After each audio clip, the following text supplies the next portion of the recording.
selamat sore buat teman-teman yang ada yang ngeliat video ini. Kenalin, nama aku Salma Dayana Nabila, NPM 95, kelas Bisnis Internasional C. Kali ini aku mau jelasin tentang pasar modal. Buat teman-teman nih, apa itu pasar modal? Pasar modal itu merupakan kegiatan yang berhubungan dengan penawaran umum dan perdagangan efek. Perusahaan publik yang berkaitan dengan efek yang diterbitkannya serta lembaga dan profesi yang berkaitan dengan efek. Ini juga ada pengertian lain dari BEI atau Bursa Efek Indonesia. Pasar modal adalah sarana bertemunya perusahaan maupun institusi lain seperti misalnya pemerintah membutuhkan dana dari masyarakat untuk mengembangkan usaha, ekspansi bisnis maupun penambahan modal kerja dan lain-lain dengan masyarakat yang hendak menginvestasikan dana mereka. Menurut OJK, pasar modal ini tuh punya dua fungsi. Yang pertama ada fungsi ekonomi dan yang kedua ada fungsi keuangan. Yang pertama fungsi ekonomi. Menurut fungsi ekonomi ini berarti pasar modal mempertemukan pihak yang kekurangan dana dengan pihak yang kelebihan dana. Pihak-pihak yang kekurangan dana ini tuh bisa jadi perusahaan, pemerintah, atau pihak lainnya. Sementara itu pihak-pihak yang kelebihan dana seperti perusahaan dan masyarakat umum. Dan fungsi ini tuh investor atau pemberi dana meminjamkan sebagian dananya untuk pendanaan usaha pihak yang kekurangan dana. Dana ini tuh bisa digunakan untuk pengembangan usaha, penambahan modal kerja dan ekspansi. Yang kedua ada fungsi keuangan. Fungsi keuangan ini tuh sebagai sarana investasi masyarakat pada instrumen-instrumen keuangan seperti saham, obligasi, reksadana, dan lainnya. Dengan manipulasi ini tuh diharapkan pemilik dana itu memiliki kesempatan untuk memperoleh imbalan sesuai instrumen inflasi yang dipilih. Kali ini aku mau jelasin tentang jenis pasar modal. Menurut OJK, pasar modal itu dibagi menjadi dua. Yang pertama pasar modal perdana dan yang kedua pasar modal sekunder. Pasar modal perdana ini tuh pasar modal di mana instrumennya itu atau surat berharga diperdagangkan pertama kali ke masyarakat sebelum tercatat di BEI. Untuk yang pasar modal sekunder, di mana instrumennya ini itu sudah tercatat di BEI dan baru diperjualbelikan ke masyarakat.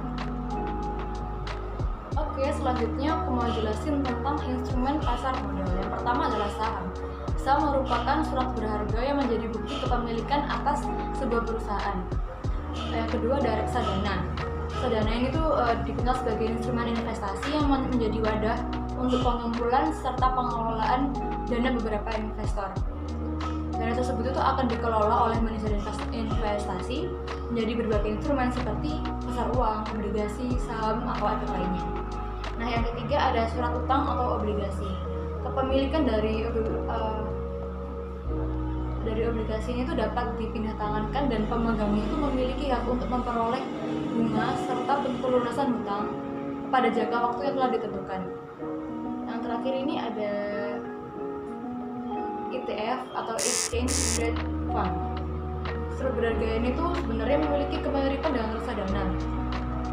Sama-sama dikumpulkan secara kolektif, hanya saja EFT itu bisa diperdagangkan di bursa efek layaknya saham. Ini yang paling terakhir banget, itu derivatif. Surat ini tuh dikenal sebagai bentuk turun dari saham.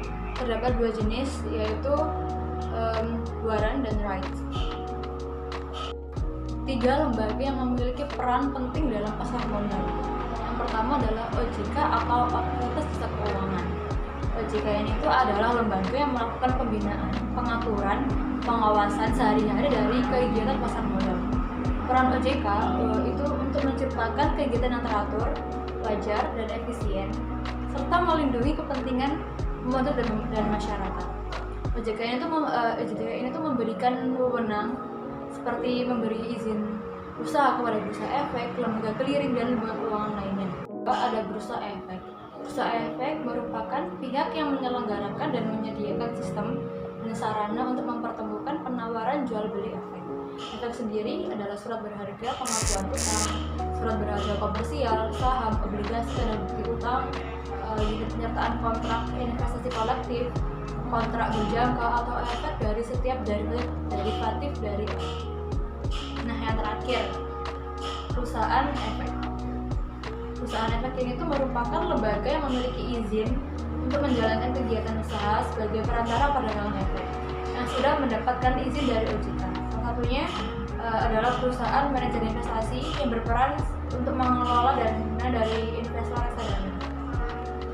Oke, next aku mau jelasin tentang kegiatan yang digolongkan sebagai manipulasi pasar. Yang pertama, marking the close. Yang kedua, ada painting the tape. Yang ketiga, pembentukan harga berkaitan dengan merger, konsolidasi, dan akuisisi. 4. Cornering the market. Yang kelima, pulse atau pump manipulation. Yang keenam, buy sales.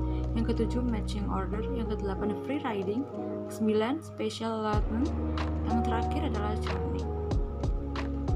Yang pertama ada marking the close. Marking the close ialah harga permintaan atau penawaran efek pada saat atau mendekati saat penutupan perdagangan dengan tujuan membentuk harga efek atau harga pembukaan yang lebih tinggi pada hari perdagangan berikutnya. Contohnya, sesi perdagangan berakhir pukul 16.00. Pada jam 15.55, harga pasar dari saham PTX sebesar 1.000. Mr. A yang merupakan pedagang saham PTX dan menjadi nasabah pada perusahaan efek B dan perusahaan efek C menginginkan harga pembukaan pada periode perdagangan hari berikutnya naik. Kemudian, Mr. A ini menghubungi broker pada perusahaan efek B untuk menjual saham pada PTX pada harga 1.200. Pada saat yang sama, Mr. A juga memberikan perintah pada broker perusahaan efek C untuk membeli saham pada PTX harga 1.200. Sehingga terjadi matching antara broker B dan C yang mengakibatkan harga pasar atas saham A akan naik menjadi 1.200 pada akhir periode perdagangan yang nantinya akan menjadi pembukaan pada sesi berikutnya. Kedua, painting the tape merupakan kegiatan perdagangan antara rekening efek satu dengan rekening efek lain yang masih berada dalam penguasaan satu pihak atau mempunyai keterkaitan sehingga tercipta perdagangan semu. Misalnya nih, Mr. A memiliki saham PTX dalam jumlah besar. Selain itu, dia juga menjadi nasabah pada perusahaan efek B dan perusahaan efek C.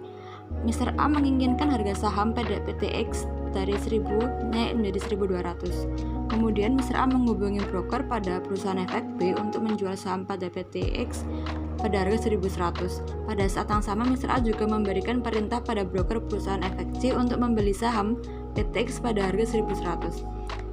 Sehingga terjadi matching antara broker B dan C yang mengakibatkan harga pasar atas saham A naik menjadi 1.100. Hal ini dilakukan secara berulang-ulang hingga harga naik hingga mencapai 1.200. Setelah mendapat angka yang dikehendaki, barulah Mr. A melakukan jual beli sesungguhnya.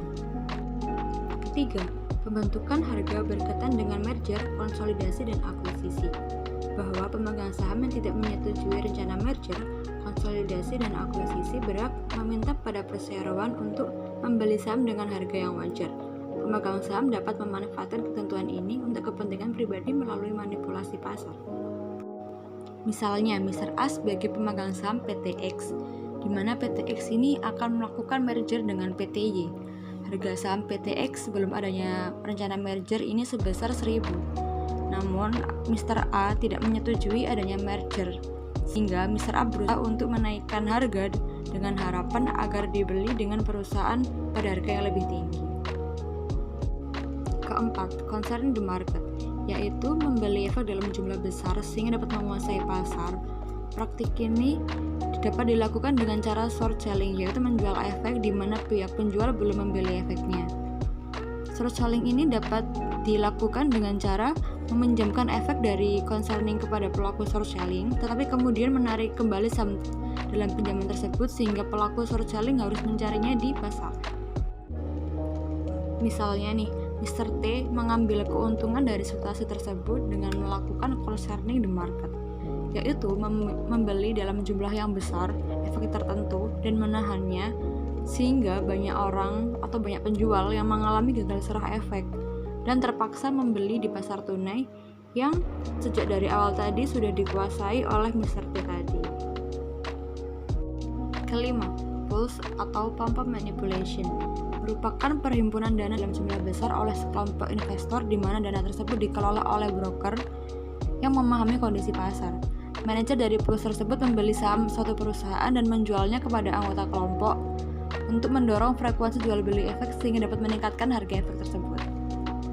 Misalnya Mr. A, B, C, dan D membentuk suatu kelompok investor dan mengumpulkan dana dalam jumlah besar dan menyerahkan pengelolaan dana tersebut pada broker X. Kemudian broker X menggunakan dana tadi untuk membeli saham PT Y yang kurang aktif diperdagangkan dan harganya rendah atau statis. Broker X kemudian menjual saham PT Y kepada Mr. A, B, C, dan D. Hal ini mengakibatkan naiknya frekuensi perdagangan saham PT Y yang mengakibatkan terbentuknya harga yang lebih tinggi dan akan semakin tinggi. Setelah harga terbentuk barulah kelompok investor melalui broker X menjual saham PT Y kepada pihak lain di luar kelompok tersebut. Keenam, dua sales, yaitu order beli dan order jual antara anggota asosiasi yang dilakukan pada saat yang sama di mana tidak terjadi perubahan kepemilikan manfaat atas efek. Ketujuh, matching order, yaitu memadukan dua perintah investor yang serupa dan saling melengkapi untuk jumlah dan efek yang sama dan pada saat yang bersamaan. 8. Free riding, yaitu pembelian pada saat IPO yang berharap dapat menjualnya kembali dengan harga yang mahal dan akan membatalkan pembelian begitu suasana menjelang alokasi saham kelihatannya kurang menguntungkan. Yang ke-9, special allotment, dilakukan oleh pihak underwriter pada saat IPO dengan sengaja mengalokasikan suatu sekuritas kepada para partner sehingga terlihat harga efek menjadi lebih mahal. Yang terakhir adalah carning. Dalam hal ini diberikan discretionary account, dapat terjadi bahwa pihak broker melakukan transaksi yang secara berlebih-lebihan sehingga mendapat fee yang lebih banyak. Yang terakhir, contoh kasus yang dilakukan oleh PT Mas Murni tentang kasus perdagangan saham. Pemeriksaan oleh Bapepam pada tanggal 29 Mei tahun 2000, Bapepam memberikan penjelasan pada kasus saham PT Murni sebagai berikut. Yang pertama, pemeriksaan atas kasus saham PT Murni berkaitan dengan adanya manipulasi pasar dalam transaksi saham preferen PT Mas Murni dimulai sejak tanggal 27 April 2000. Pemeriksaan ditujukan untuk menemukan ada atau tidak adanya pelanggaran atas ketentuan perundang-undangan di bidang pasar modal. Adalah sebagai berikut. Yang pertama, saudara James Rahmat seperti telah melakukan transaksi dan menciptakan gambaran semu atau menyesatkan mengenai kegiatan perdagangan, kegiatan pasar atau harga efek di bursa efek, sehingga menyebabkan kenaikan harga saham MAMIP secara tidak wajar. Selanjutnya, PT Namalatu Rosina dan PT Intifikasa Sekurindo telah melakukan transaksi saham NMAMIP di mana PT tersebut tidak cukup hati-hati dalam melakukan order nasabah sehingga transaksi tersebut menciptakan gambaran yang semu. Sanksi yang diberikan oleh Bapepam, yang pertama, sanksi denda sebesar 100 juta rupiah kepada saudara James Rahmat untuk disetor ke kas negara. Yang kedua, sanksi administrasi berupa larangan sementara melakukan kegiatan transaksi perdagangan efek di bursa efek. Cukup sekian pembahasan kali ini. Terima kasih buat teman-teman yang udah nonton video aku.